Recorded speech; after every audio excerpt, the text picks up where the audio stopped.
Hi friends, ഇന്ന് ഞാൻ വന്നിട്ടുള്ളത് കുറച്ച് ടിപ്സുകളായിട്ടാണ്. നമ്മുടെ നിത്യജീവിതത്തിൽ നമുക്ക് അത്യാവശ്യമായിട്ട് അറിഞ്ഞിരിക്കേണ്ട കുറച്ച് ടിപ്സുകളായിട്ടാണ് ഞാൻ വന്നിട്ടുള്ളത്. അപ്പോൾ എല്ലാവരും വീഡിയോ കണ്ടിട്ട് ഇഷ്ടപ്പെടുകയാണെങ്കിൽ ലൈക്ക് ചെയ്യണം, ഷെയർ ചെയ്യണം, ഒപ്പം തന്നെ സബ്സ്ക്രൈബ് ചെയ്യാനും മറക്കരുത്. അപ്പോൾ നമുക്ക് ടിപ്സുകൾ എന്തൊക്കെയാണെന്ന് നോക്കാമല്ലോ. ഫസ്റ്റ് ടിപ്പ് എന്ന് പറഞ്ഞത്, നമ്മളെല്ലാവരും ചിക്കനും ബീഫും ഒക്കെ നമ്മൾ ഫ്രീസറിലൊക്കെ വെച്ചിങ്ങാണ്ട് ഇത് ഫ്രീസ് ചെയ്തെടുക്കുന്നതാണ്. അപ്പോൾ ഇത് നമുക്ക് പുറത്തെടുത്ത് വല്ല കറിക്കൊക്കെ ഉപയോഗിക്കുമ്പോൾ ഇത് മെൽറ്റ് ചെയ്യണം. അപ്പോൾ ഇത് പെട്ടെന്ന് മെൽറ്റ് ചെയ്യാൻ വേണ്ടി ഇത് നമുക്ക് ഐസൊക്കെ പോയി കിട്ടാൻ വേണ്ടി ഇതിൽ കുറച്ച് ഉപ്പ് നന്നായിട്ട് സ്പ്രെഡ് ചെയ്ത് കൊടുക്കുക. എന്നിട്ട് എല്ലാ ഭാഗത്തും ആക്കി കൊടുക്കുക. പിന്നെ പ്രത്യേകം ശ്രദ്ധിക്കേണ്ടത്, നമ്മൾ ഒരിക്കലും ഇത് ഫ്രീസറിൻ്റെ ഉള്ളിൽ വെച്ച് ചെയ്യരുത്. കാരണം ഇത് ഷോക്ക് അടിക്കും. ഉപ്പിന് പെട്ടെന്ന് ഷോക്ക് അടിക്കാൻ സാധ്യതയുണ്ട്. അപ്പോൾ ഒരിക്കലും നമ്മളിത് ഫ്രീസറിൻ്റെ ഉള്ളിൽ വെച്ച് ചെയ്യരുത്. നമ്മൾ ബീഫോ ചിക്കനോ പുറത്തെടുത്തിട്ട് വേണം ചെയ്യാൻ. അതുപോലെ തന്നെ പ്രത്യേകം ശ്രദ്ധിക്കേണ്ടത്, ഫ്രീസറിന് കിട്ടാതെ വരുമ്പോഴും ഇങ്ങനെ ഒരിക്കലും ചെയ്യരുത് കേട്ടോ. അപ്പോൾ അത് പ്രത്യേകം ശ്രദ്ധിക്കണം. അപ്പോൾ അങ്ങനെ ഒരിക്കലും ചെയ്യരുത്. പുറത്തെടുത്തതിന് മാത്രം ഇങ്ങനെ ചെയ്യാം. നെക്സ്റ്റ് ടിപ്പ് എന്ന് പറഞ്ഞിട്ടുള്ളത്, നമ്മളെല്ലാവരും മിക്സി ഉപയോഗിച്ചിങ്ങാണ്ട് അരച്ചെടുക്കാറുണ്ടല്ലേ. അപ്പോൾ നമ്മുടെ മിക്സിൻ്റെ എല്ലാ ഈ അടപ്പിന് ഒരു ടോപ്പിലായിട്ട് ഇങ്ങനെ ഹോൾസ് കാണും. അപ്പോൾ ഈ ഹോൾസ് ഒരിക്കലും നമ്മൾ ഈ മിക്സിയിലിട്ട് നമ്മൾ ഗ്രൈൻഡ് ചെയ്യുന്ന ടൈമിൽ ഒരിക്കലും ഇങ്ങനെ പൊത്തിപ്പിടിക്കരുത്. അത് നമുക്ക് ദോഷം ചെയ്യുള്ളൂ. കാരണം നമ്മളിതിൽ ചെറിയ ചൂടുള്ള എന്തെങ്കിലും അരക്കുകയാണെങ്കിൽ ആവിയൊന്നും പോവാതെ അത് ദമ്മായി കിടക്കും. അപ്പോൾ പെട്ടെന്ന് പ്രഷർ കൂടിയങ്ങാണ്ട് അത് പെട്ടെന്ന് ഇങ്ങനെ പുറത്തേക്ക് തെറിക്കാൻ സാധ്യതയുണ്ട്. ഇനി നെക്സ്റ്റ് ടിപ്പ് എന്ന് പറഞ്ഞിട്ടുള്ളത്, നമ്മളെല്ലാവരും കാബേജ് അതുപോലെ പച്ചക്കറിയൊക്കെ പുറത്തുനിന്ന് വാങ്ങുന്നവരായിക്കാരം. അപ്പോൾ ഈ കാബേജ് എന്ന് പറയുന്നത്, ഇതിൽ തുടക്കം മുതലേ ഇതിൽ കീടനാശിനികൾ ഒരുപാട് തളിച്ചിട്ടാണ് നമുക്ക് കിട്ടുന്നത്. അപ്പോൾ അല്ലെങ്കിൽ പെട്ടെന്ന് കേട് വരുന്ന സാധനമാണ് ഈ കാബേജ്. അപ്പോൾ ഇത് നമുക്ക് കീടനാശിനികൾ കളയാൻ വേണ്ടിയുള്ളൊരു ടിപ്പാണിത്. ഇത് അരിഞ്ഞിട്ട് കുറച്ച് ഇത് പൊങ്ങിക്കിടക്കാൻ ആവശ്യമായിട്ട് വെള്ളം എടുത്തതിന് ശേഷം ഇതിലേക്ക് കുറച്ച് മഞ്ഞൾപ്പൊടി ചേർത്തുങ്ങാണ്ട് 10-15 മിനിറ്റ് റെസ്റ്റ് ചെയ്യാൻ വെക്കുക. എന്നിട്ട് നന്നായിട്ട് കഴുകിയിട്ട് യൂസ് ചെയ്യുക. അപ്പോൾ നെക്സ്റ്റ് ടിപ്പ് എന്ന് പറഞ്ഞിട്ടുള്ളത്, നമ്മൾ ചെറിയ കുട്ടികളൊക്കെ എല്ലാം അമ്മമാരുടെ കയ്യിലുണ്ടാവണ ഒന്നാണ് ഇങ്ങനെ ഒരു ബോട്ടിൽ. അപ്പോൾ ഇതെന്തായാലും നമുക്ക് അത്യാവശ്യമാണ്. ഇപ്പോൾ ഇടയ്ക്കിലൊക്കെ പോകുന്ന സമയത്തൊക്കെ നമുക്ക് ഫുഡൊക്കെ കരുതി വെക്കാൻ ഇത് അത്യാവശ്യമാണ്. അപ്പോൾ ഇത് വാങ്ങുമ്പോൾ നമ്മൾ പ്രത്യേകം ശ്രദ്ധിക്കണം, നല്ല പ്ലാസ്റ്റിക്, നല്ല ഒറിജിനലുള്ള ഒരു ബോട്ടിൽ വാങ്ങാൻ. അപ്പോൾ ഇങ്ങനെ ഒരു സൈന് കണ്ടാൽ അത് ഒറിജിനലായിരിക്കും.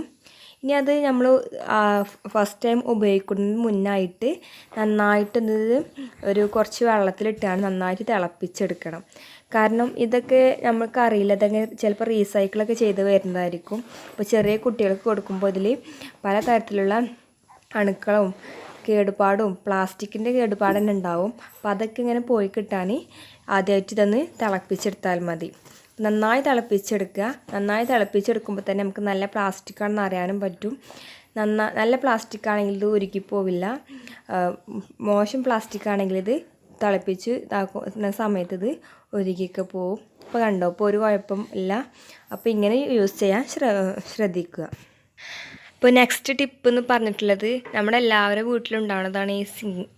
അപ്പോൾ അത് നമ്മൾ ഒരുപാട് യൂസ് ചെയ്യുമ്പോൾ അതിൽ വെള്ളമൊക്കെ പോവാതെ ഇങ്ങനെ ചെറുങ്ങനെയൊക്കെ പോവാതെ നിൽക്കും. ഇപ്പോൾ അശണ്ട കുടുങ്ങിയിട്ടോ അല്ലെങ്കിൽ നമ്മളിത് വെള്ളം തന്നെ ഒരുപാട് യൂസ് ചെയ്താൽ നമ്മുടെ ഈ പൈപ്പിലൊക്കെ വെള്ളവും ഇങ്ങനെ കൊഴുപ്പ് രൂപത്തിൽ ഒട്ടിപ്പിടിക്കും. അപ്പോൾ അങ്ങനെ തന്നെ നമുക്കിത് ഇതിലത്തെ വെള്ളമൊക്കെ പെട്ടെന്ന് പോവാതൊക്കെ അടയാനൊക്കെ സാധ്യതയുണ്ട്. അപ്പോൾ അങ്ങനെ ഒഴിവാക്കാൻ വേണ്ടിയിട്ട് നമുക്ക് ഉപയോഗിക്കുന്ന ഒരു ടിപ്പാണ്. ഇതിൽ നമ്മൾ മാസത്തിൽ 1-2 തവണ നമുക്ക് കൈ ഇട്ടാൽ ചൂടിൽ വെള്ളം തിളപ്പിച്ചെടുത്തിട്ട് ഈ സിങ്കിലേക്ക് ഒഴിച്ച് കൊടുക്കുക. ആ സമയത്ത് ഈ കൊഴുപ്പൊക്കെ ഡിസോൾവ് ചെയ്യാൻ അത് ഹെൽപ്പ് ചെയ്യും. അപ്പോൾ ശ്രദ്ധിക്കേണ്ട കാര്യം എന്താണെന്ന് ചോദിച്ചാൽ, നമ്മളത് വെള്ളം പോകണം ഈ പൈപ്പ് അത് നല്ല പ്ലാസ്റ്റിക് ആയിരിക്കണം. അത് പ്രത്യേകം ശ്രദ്ധിക്കണം.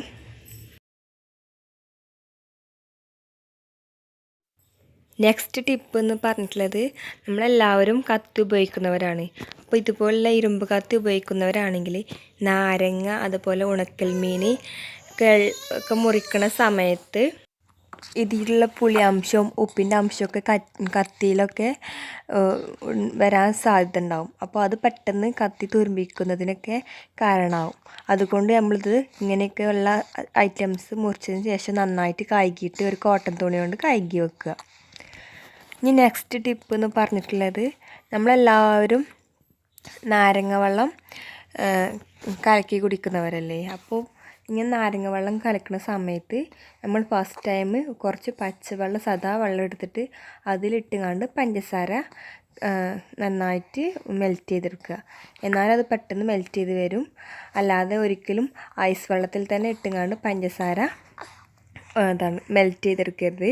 അത് പെട്ടെന്നൊന്നും മെൽറ്റ് ചെയ്താൽ നമുക്ക് കഴിയില്ല. അപ്പോൾ നെക്സ്റ്റ് ടിപ്പ് എന്ന് പറഞ്ഞിട്ടുള്ളത് നമ്മളെല്ലാവരും ഈ ഉണക്കൽ മീൻ ഉപയോഗിക്കുന്നവരാണ്. അപ്പോൾ ഈ ഉണക്കൽ മീനിൽ ഒരുപാട് ഉപ്പിൻ്റെ അംശം കാണും. അപ്പം അത് ഒഴിവാക്കാൻ വേണ്ടി ഇത് പൊരിക്കുന്നതിൻ്റെ 10 മിനിറ്റ് മുന്നേ നല്ല തണുത്ത കഞ്ഞിവെള്ളത്തിൽ ഒരു 10 മിനിറ്റ് ഇട്ട് വെച്ചാൽ മതി. അപ്പോൾ 10 മിനിറ്റിലേറെ ഓവറാകരുത്. ഇത് പിന്നെ മീൻ കുതിർന്ന് പോകാൻ സാധ്യതയുണ്ട്. എന്നിട്ടിത് 10 മിനിറ്റ് ഇട്ടതിന് ശേഷം നന്നായിട്ട് വാഷ് ചെയ്തുകൊണ്ട് ഇത് സ്ട്രെയിൻ ചെയ്ത് വെച്ചുകൊണ്ട് നമുക്ക് യൂസ് ചെയ്താൽ നമ്മൾ ഉപ്പിൻ്റെ അംശമൊക്കെ ഇല്ലാതായി കിട്ടും.